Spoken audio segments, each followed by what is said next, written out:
Mara Bar Serapion is noted for a letter he wrote in Syriac to his son, who was also named Serapion.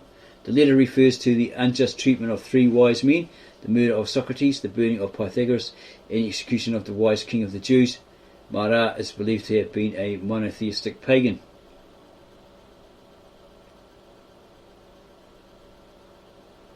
Criteria that support the non-Christian origin of the letter include the observation that King of Jews was not a Christian title, and that the letter's premise that Jesus lives on in the teachings he enacted is in contrast to the Christian concept that Jesus continues to live through his resurrection. Some reject this about Jesus because his name is not mentioned, but as they have no alternative protagonist for this title, it is a weak objection. Pliny the Younger,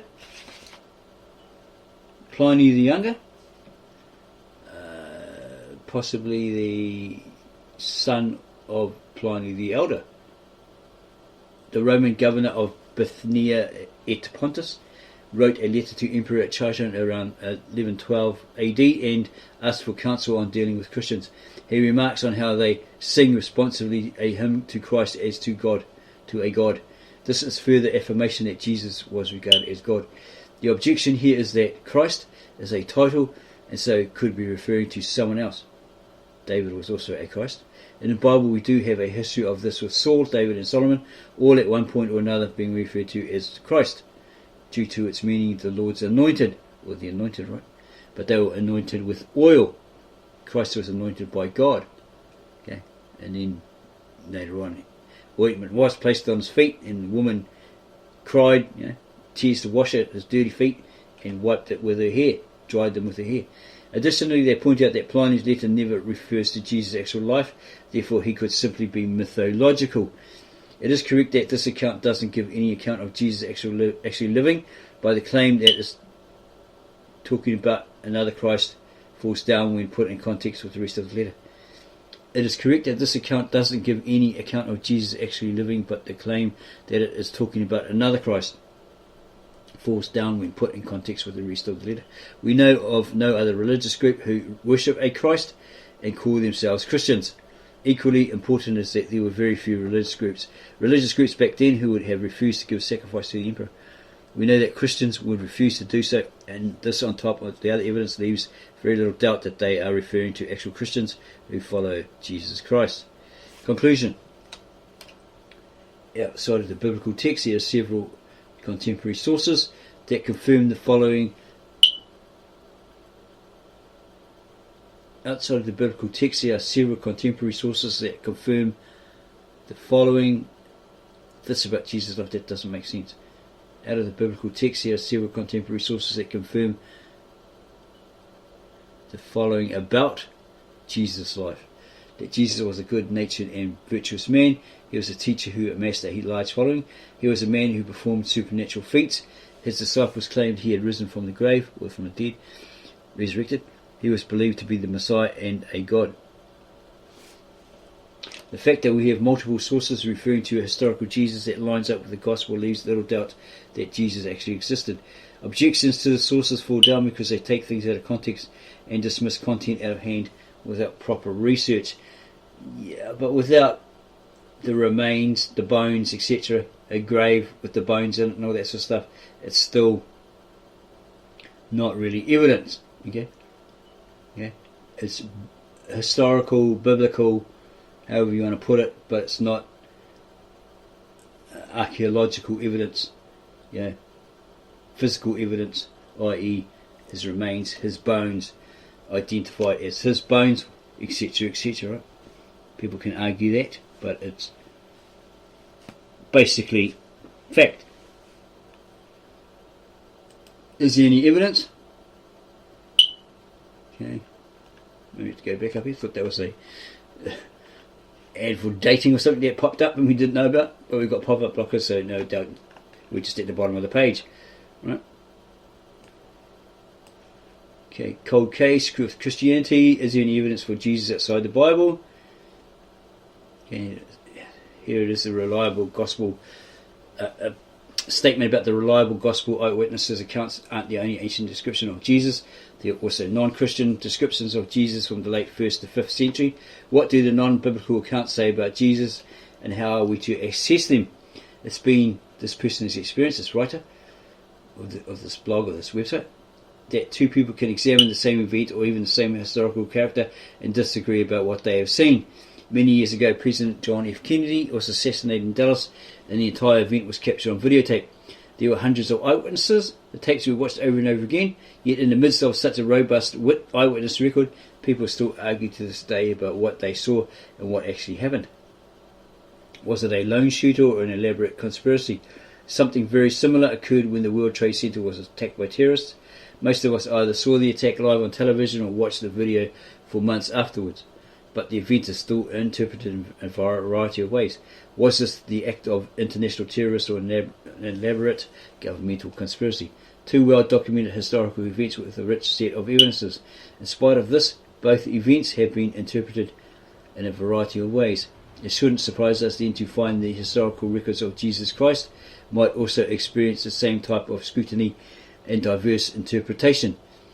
Okay, so you actually have historical records of Jesus Christ, right? Authentic, real, not faked, not written in 1789 in the Middle Ages or after, right? The actual historical records. They're not biblical historical records, okay, or biblical based. Did Jesus truly live, minister, die and rise from the grave as the Gospels recorded, or was it an elaborate conspiracy? One thing we know about the Kennedy assassination and the World Trade Center attack, regardless of interpretation, they are eyewitnesses to the event and the events that truly occur. In a similar manner, the ancient evidence related to Jesus reveals there were eyewitnesses and he did exist in history. Okay, you got the scriptures where it says like 400 people come out of the grave or something, Jesus was resurrected, these people saw him, there were witnesses, eyewitnesses, etc. But there's none of those people in those scriptures actually jumped up and said, yeah, here you go, I wrote it all down, this is exactly what I saw, you know. And then someone else did the same, these particular eyewitnesses, right? So people are relying on the eyewitnesses of a biblical account. Is there any evidence for Jesus outside the Bible? Yes, in the ancient non-Christian interpretations and critical commentaries of the Gospel accounts serve to strengthen the core claims of the New Testament. You've got hostile non-biblical pagan accounts. There are a number of ancient classical accounts of Jesus from pagan non-Christian sources and so forth. Some ancient authors denied the miraculous nature of Jesus and the events surrounding his life. Thales, the earliest secular writer to mention Jesus, and he is so ancient his writings don't even exist anymore. But Julius Africanus, okay, and apparently Africa was not named after this guy, he was probably named after Africa, writing around 221 AD, does quote Thales, who previously tried to explain away the darkness occurring at Jesus' crucifixion. They probably do exist, but someone's either destroyed them or hiding them in the secret vault in the Vatican or something like that, right? But who knows? They could have been all destroyed deliberately, or just, went to dust over the centuries. On the whole world, the oppressed are most fearful darkness, and the rocks were rent by an earthquake, and many places in Judea and other districts were thrown down. The darkness Thales in the third book of his history. This darkness Thales in the third book of his history calls, as appears to me without reason, an eclipse of the sun. Julius Africanus, Chronography 1801. If only more of Thales' records could be found, we might find more confirmation of Jesus' crucifixion. Yeah, maybe if you found all these records, this evidence, all this sort of stuff, you probably wouldn't take him seriously anymore. Oh yeah, Jesus exists. There's no mystery in it anymore. Yeah, well, Jesus exists. Ho-hum, carry on, So maybe, it keeps himself a mystery. You forever wondering, just believe, blessed are those who haven't seen, yet they believe, like the ones that had seen, they were the eyewitnesses, apparently.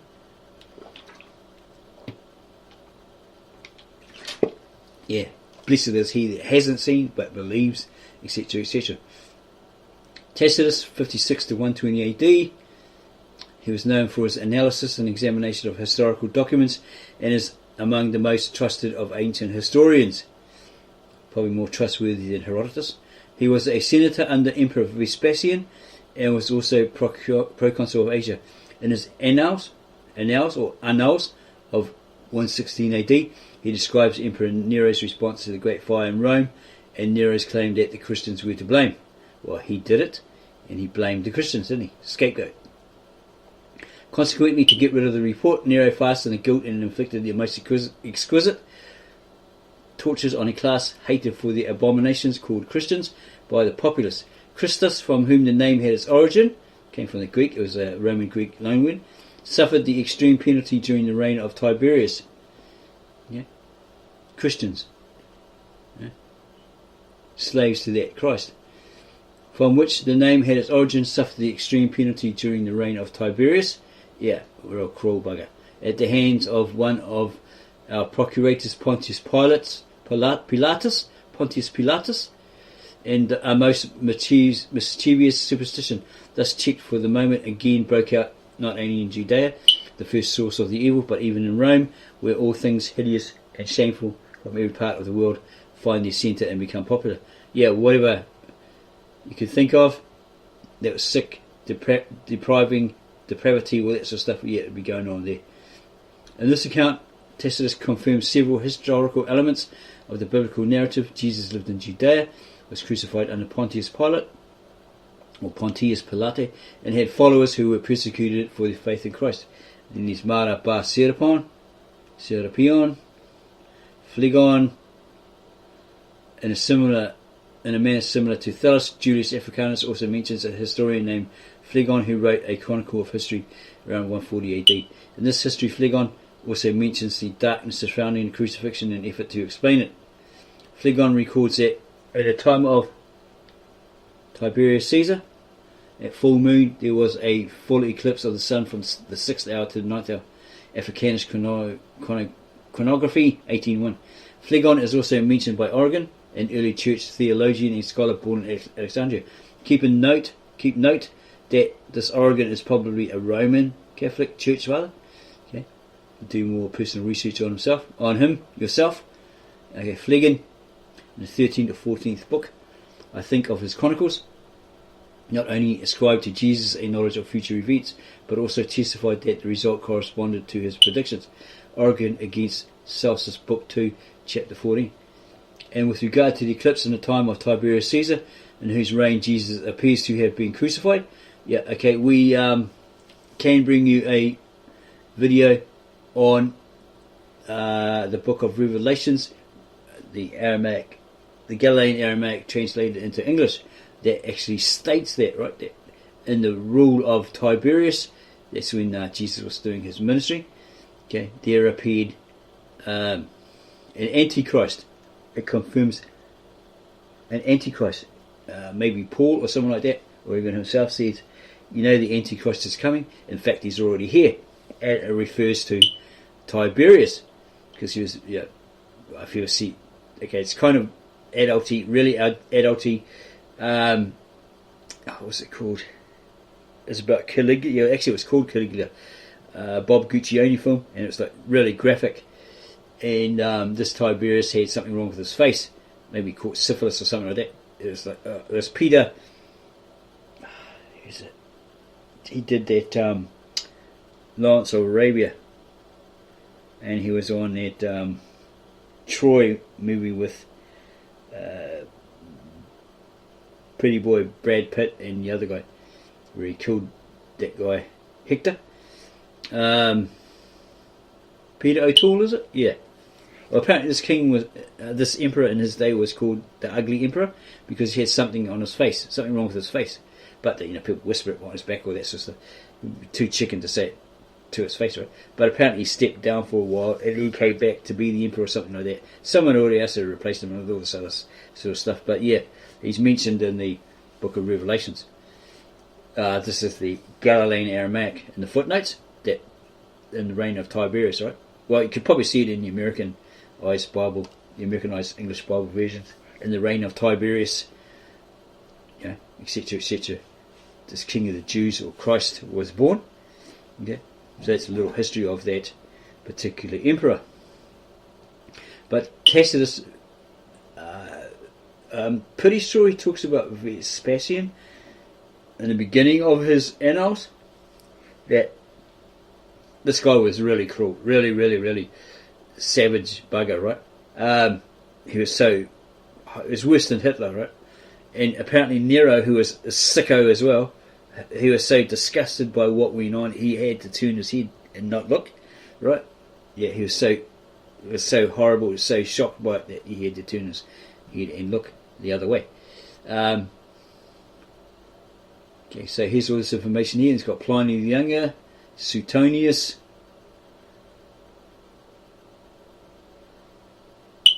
because the Jews at Rome caused constant disturbances at the instigation of Christ, he, Claudius, expelled them from the city of Rome. Life of Claudius 25:4. This expulsion took place in 49 AD, and in another work Suetonius wrote about the fire which destroyed Rome in 64 AD under the reign of Nero. Nero blamed the Christians for this fire, and he punished Christians severely as a result. Nero inflicted punishment on the Christians, a sect given to a new and mischievous religious belief. Lives of the Caesars 26:2. And there's more there. Lucian of Samosata.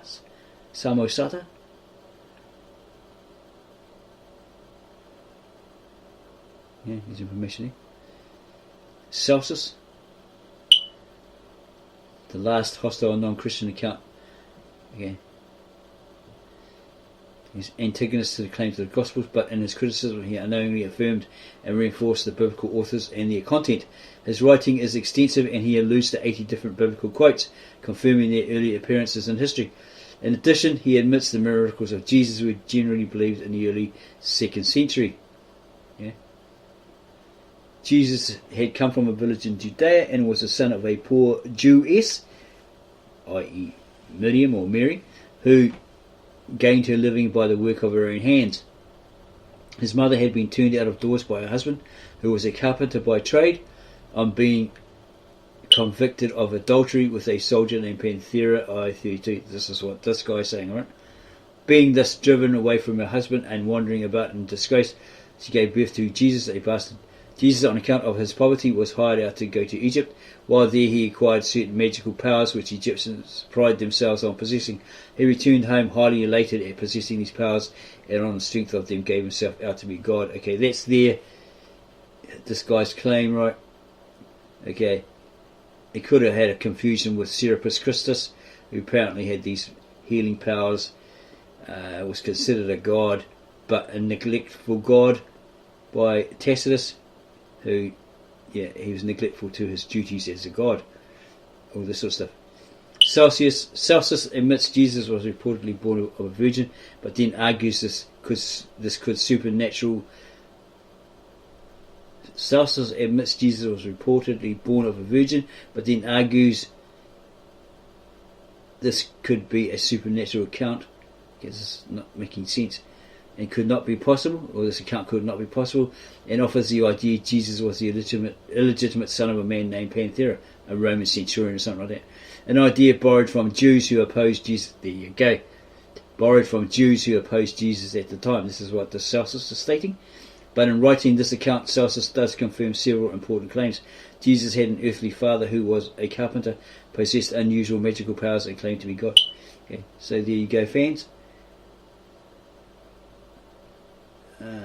He is stating that these Jews opposed Jesus at that time, so they made up the story. Mary was a hoe, right? On the side, she slept with so and so. This guy, he snuck in at night. I think there's a guy, the Flavian account or something. I can't remember what it was. It's on YouTube, and he says all this as well. Says, here's information. It's all true. It's fact that she was sleeping around. Panthera or whatever came in at night time, so he had no candles or whatever, blew out the candles, and he snuck in and tried to make out it was Joseph, and she believed he was Joseph, come back, and he had his way with her and produced this son. So Christ is the son of Panthera or something, or was it Yeshua Yosef ben Pantera or some crap like that. Okay, so that's where it's coming from, but they probably won't tell you that. Okay, that they've looked at this account and they've found that there was a statement by this particular guy, right, as follows. Okay, and here's some more. Josephus. There is much legitimate controversy about the writings of Josephus because the first discoveries of his writings are late enough to have been rewritten by Christians who were accused of making additions to the text. So to be fair, we'll examine a scholarly reconstruction stripped of Christian embellishment. Yeah. Now around this time lived Jesus, a wise man, for he was a worker of amazing deeds and was a teacher of people. I'm pretty sure he said, it was said that he said that there was a man, I don't know if he exactly named Jesus, but said there was a righteous man. Yeah, but then again, let's just stick to that, right? This one. Now around this time lived Jesus, a wise man, for he was a worker of amazing deeds and was a teacher of people who gladly accept the truth. He won over both many Jews and many Greeks. Pilate, when he heard him accused by the leading men among us, condemned him to the cross. But those who had first loved him did not cease doing so. To this day, the tribe of Christians, named after him, has not disappeared. This neural reconstruction follows closely the one proposed by John Mayer, a marginal Jew, rethinking the historical Jesus, the roots of the problem and the person. Now, there are many other ancient versions of Josephus' writings which are even more explicit about the nature of Jesus' miracles, life and his status as a Christ, but let's take this conservative version and see what we can learn. From this text we can conclude Jesus lived in Palestine, was a wise man and a teacher, worked amazing deeds, was accused by the Jews, crucified under Pilate, and had followers called Christians. And of late they're saying that there never was a Palestine. Okay. Palestine never existed. Jewish Talmud. While the earliest Talmudic writings of Jewish rabbis appear in the 5th century, the tradition of these rabbinic authors indicates that they are faithfully transmitting teachings from the early Tannaitic period of the 1st century BC to the 2nd century AD. Scholars believe there are a number of Talmudic writings referring to Jesus, and many of these writings are said to use code words to describe Jesus, such as Balaam or Ben Stada or a certain one. But for our purposes, on this website, we'll be very conservative and limit our examination to the passages referring to Jesus in a more direct way. Here they are. Jesus practiced magic and led Israel astray. It's from the Sanhedrin 43a. Compare this with this or something.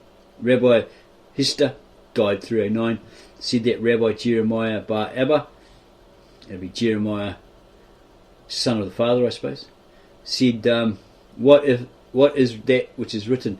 No evil will befall you, nor shall any plague come near your house. Psalms 91:10. No evil will befall you means that evil dreams and evil thoughts will not tempt you, nor shall any plague come near your house means that you will not have a son or a disciple who burns his food like Jesus of Nazareth. Okay, it's supposed to come from here.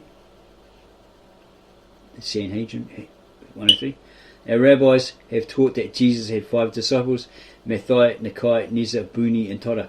They brought Matthias to trial. He said, "Must Matthias be killed? For it is written, when Matthias shall I come and appear before God." Let's talk about Matthew. When shall I come and appear before God?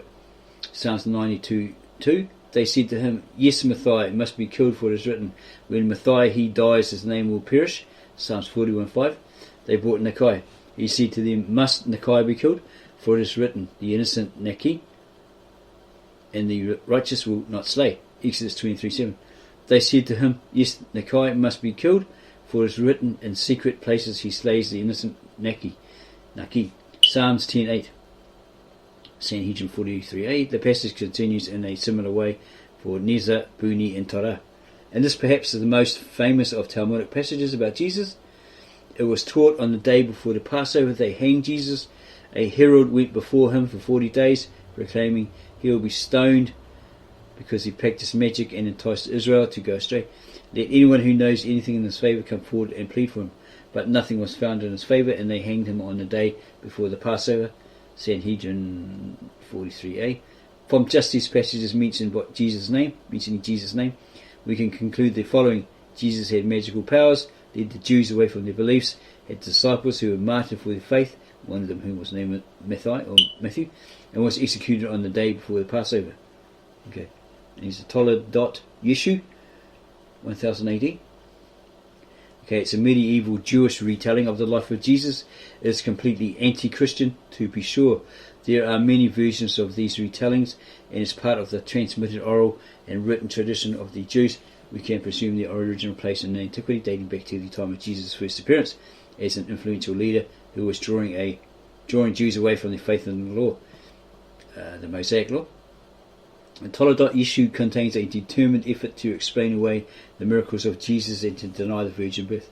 In some places the text is quite vicious, but it does confirm many elements of the New Testament writings. Let's take a look at the portion of the text. Jesus is called Yehoshua in those texts, right? In those writings. In the year 3671, in Jewish reckoning, it being around 90 BC, in the days of King Jananias, a great misfortune befell Israel when there arose a certain disreputable man of the tribe of Judah, whose name was Joseph Pandera. Okay, now he's Joseph Pandera, and he's not a Roman. Okay. Or else he's a Roman. I don't know. It's kind of weird. It looks like he's Jewish. He's from Judah, right? So he must be a Jew. He lived at Bethlehem in Judah. Near his house dwelt a widow and her lovely and chaste daughter named Miriam, or Mary. Miriam was betrothed or promised to be married to Yohanan of the royal house of David, a man learned in the Torah and God-fearing. At the close of a certain Sabbath, Joseph Pandera, attractive and like a warrior in appearance, having gazed lustfully upon Miriam, knocked upon the door of a room and betrayed her by pretending that he was her betrothed husband, Yohanan. Okay, so it's different from this other Flavian history of Jesus, the YouTube video that came across ages ago, saying that a Roman centurion or something snuck in there and pretended to be Joseph and had his way with it, something like that. Even so, she was amazed at this improper conduct and submitted only against her will. Thereafter, when Yohanan came to her, Miriam expressed astonishment at behaviour so foreign to his character. It was thus that they both came to know the crime of Joseph Pandera and a terrible mistake on the part of Miriam. Miriam gave birth to a son and named him Yehoshua after her brother. This name later deteriorated to Yeshu. Yeshu is a Jewish name for Jesus. Is it? It's not Yeshu. Yeshu, maybe Yeshu. Yeah. It means may his name be blotted out. Okay, I don't know about that one. On the 8th day he was circumcised. When he was old enough, the lad was taken by Miriam to the house of study, probably the temple, to be instructed in the Jewish tradition. One day Yeshu walked in front of the sages with his head uncovered, showing shameful disrespect. At this, the discussion arose as to whether this behaviour did not truly indicate that Yeshu was an illegitimate child and the son of Anida. Moreover, the story tells that while the rabbis were discussing the tractate Nezikin, he gave his own impudent interpretation of the law, and in an ensuing debate he held that Moses could not be the greatest of the prophets if he had to receive counsel from Jethro. This led to further inquiry as to the incidents of Yeshu, and it was discovered through Rabban Shimon ben Sheta that he was the illegitimate son of Joseph Pandera. Miriam admitted it. After this became known, it was necessary for Yeshu to flee to Upper Galilee. After King Jananias, his wife Helene ruled over all Israel. In the temple was to be found the foundation stone on which were engraven the letters of God's ineffable name, or unspeakable name probably. Whoever learned the secret of the name and its use would be able to do whatever he wished. Sounds like the old sword and the stone, King Arthur story. Pull out the stone and you shall be king. Pull out the sword from the stone and you shall be the king. You know, lions of brass were bound to 2 iron pillars, and etc., etc. Should anyone enter and learn the name, when he left, the lions would roar at him, and immediately the valuable secret would be forgotten. Yeshu came and learned the letters of the name. He wrote them upon the parchment, which he placed in an open cut on his thigh, and then drew the flesh over the parchment. As he left, the lions roared, and he forgot the secret. But when he came to his house, he reopened the cut flesh with a knife and lifted up the writing, etc., etc. Okay, let's continue there. Okay.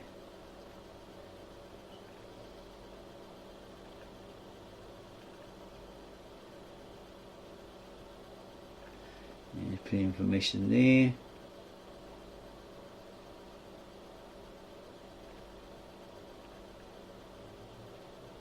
Now, in spite of the fact that the ancient Jews who wrote this did their best to argue for another interpretation of the life of Christ, they did make several claims here about Jesus.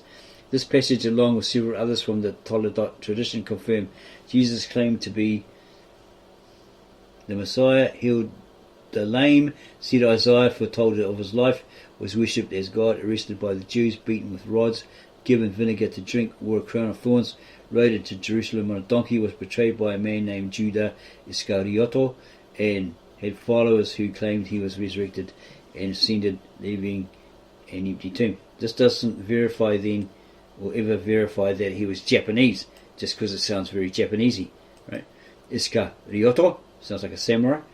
Yeah, it's just this supposed translation of that name. Many elements of the biblical records are confirmed by these hostile accounts in sight of the fact they deny the supernatural power of Jesus. Okay, so they're summing up what was written from all these hostile pagan and Jewish sources describing Jesus. They do best to discount the anti-Christian bias we see in the sources, just as we discounted the pro-Christian bias we think might exist in some versions of the writings of Josephus. Many elements of the biblical record are confirmed by these hostile accounts, in spite of the fact they deny the supernatural power of Jesus. And here's all the facts according to those. Okay, they'll put here. Not bad, given this information is coming from ancient accounts hostile to the biblical record. While these non-Christian sources interpret the claims of Christianity differently, they affirm the initial evidential claims of the biblical authors, much like those who interpret the evidence related to Kennedy's assassination, etc. Okay. And they got this drawing here, and there's the book there, possibly by J. Warner Wallace. Yeah. Okay, he's written it. He's written other books. Okay. So, yeah, that's adding some clout, from secondary sources, secular sources that confirm that Christ actually existed. But it still doesn't prove that he existed, right? It's all faith-based. It's all, put your trust in these eyewitnesses, these biblical authors, the disciples that say, we saw what we saw, we heard what we heard, he's real, etc., etc. We're witnesses to that account of what he said and did. What, are we liars? God forbid, then our belief system would be worthless, okay, etc., etc. And what man goes to his death believing in something that strongly, right? And the testators, in the ancient Aramaic, we came across a word, translated in English, we came across a word testator. We defined it, and it meant someone who had like a last will and testament, and or a statement, and that was never taken seriously until they died naturally or were martyred. Okay? Then they were taken as testimonials in that era. Okay, so yeah, it still doesn't prove that he existed. Again, it's all faith-based, believe, the scriptural, okay. Unless you actually see Christ, all that sort of stuff, and so forth. Okay, all this evidence of his bones in the grave and all that sort of stuff. Then most won't believe it. They'll poo-poo it and say, no, it's just a fairy tale. You're crazy, man, all this sort of stuff, right? But as he supposedly states in the scriptures, in the Bible, blessed are those who have seen and believed, and even more blessed are those who haven't seen, yet they believe, etc., etc. Some verse like that. Okay. And then there's historical evidence from Jesus from the outside.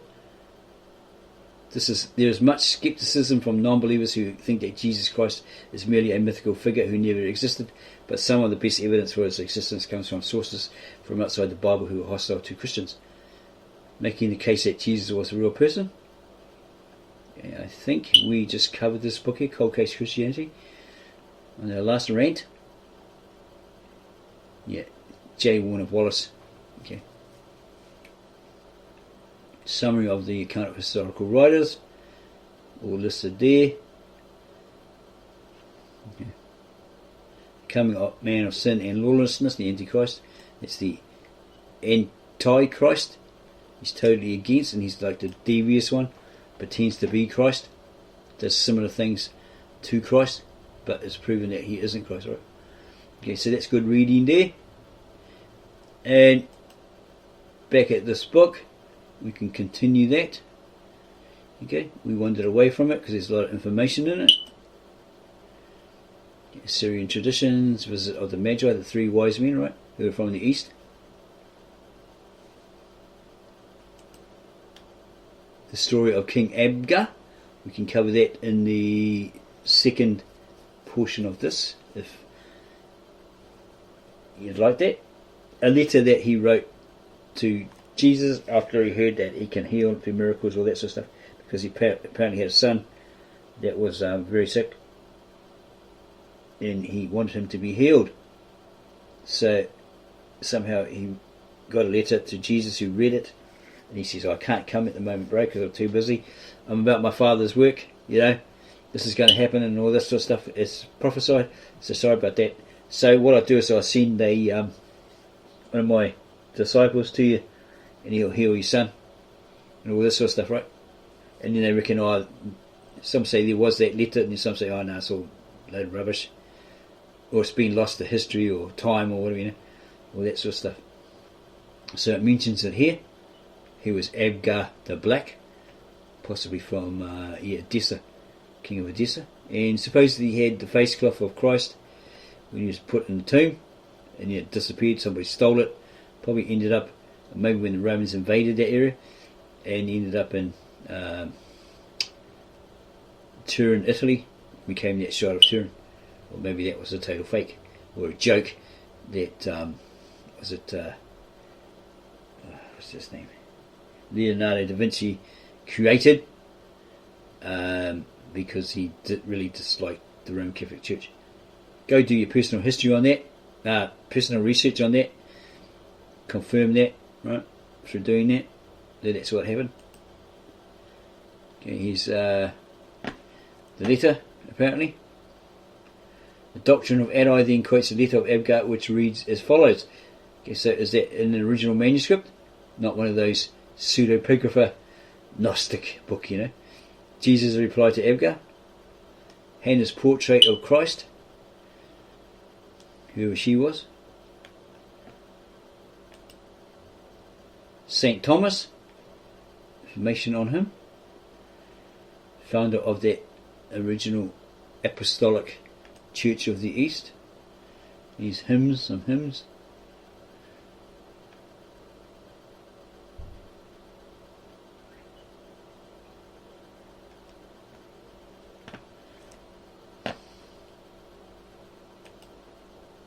More hymns for the soul, apparently,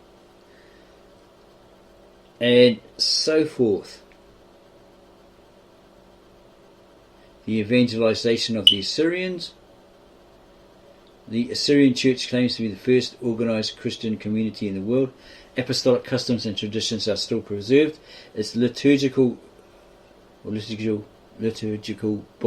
and its teachings are still in Aramaic, Syriac probably, the language which Christ spoke and in which the earliest Christian documents were written. These Assyrians are the only pure Semites within the fold of the Christian Church. At the time when Christianity first was preached to the Assyrians, the Eastern religions were gradually losing their strength.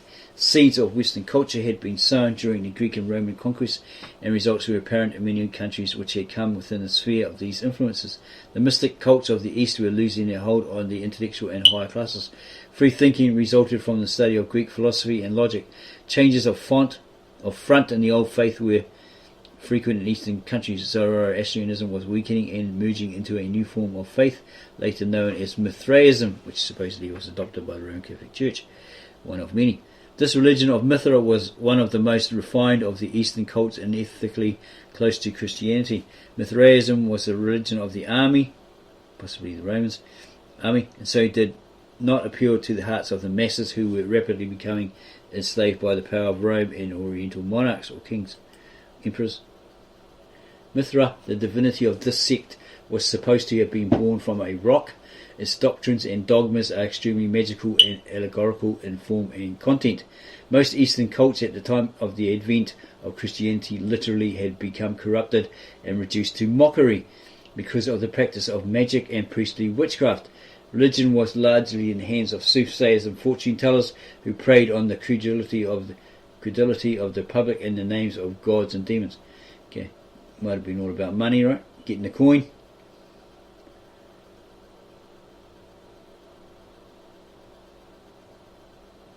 Undoubtedly, a great part of the success of the Christian religion in the East can be attributed to the facility of approach which it possessed through similarity of customs and manners. The absence of these natural points of contact made the progress of early Christianity more difficult in the West. Christianity is an Eastern religion, revealed through Eastern thinkers and in the garb of Eastern customs. Indeed, all Eastern religions, whether good or bad, served as contributory sources to the spread of the religion of the Hebrews and later of Christianity. And on Victor N. Alexander's website, he actually states that the modern Roman Catholic Church and Judaism admit that this Assyrian Christianity contributed a lot to Western Christianity.